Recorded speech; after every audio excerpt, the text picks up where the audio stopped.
Kebakaran yang terjadi sekitar pukul 12:17 waktu Indonesia Barat siang tadi di Jalan Lintas Krungcut Aceh Besar meratakan sekitar 17 unit kios. Kios milik Azhar disewakan kepada penyewa yang berjualan kelontong, warung mie, bengkel, dan lain-lain.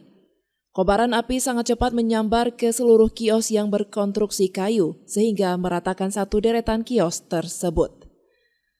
Pantauan jurnalis Puja TV di lapangan, ada sekitar 11 unit armada pemadam kebakaran dari Banda Aceh dan Aceh Besar dikerahkan ke lokasi untuk menjinakkan api.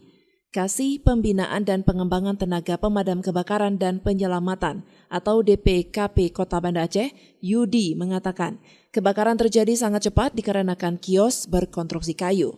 Sementara ini kita lagi lakukan perlindungan. Berawalnya kebakaran sekitar jam 12.15. Dengan ini bahan yang terbakar adalah konstruksi dari kayu dan papan. Jadi kemungkinan besar hanya hitungan menit 4, 5 sampai 17 yang terdata di kita itu meletus.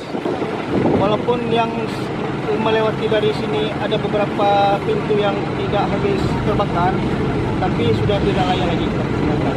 Konstruksinya memang dinding sekatnya kiri dan kanan di beton dan belakang.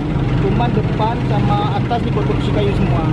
Jadi kemungkinan besar ludes untuk berpotensi besar terhadap dampak yang lebih besar. Belum bisa dipastikan penyebab kebakaran, namun tidak lama usai dilakukan pemadaman dan pendinginan, tim Inafis Polresta Banda Aceh telah diturunkan ke lokasi kejadian. Tidak ada korban jiwa dalam peristiwa tersebut, namun kerugian ditaksir mencapai puluhan juta rupiah. Dari Aceh Besar, Lala Nurmala melaporkan untuk Puja TV Aceh.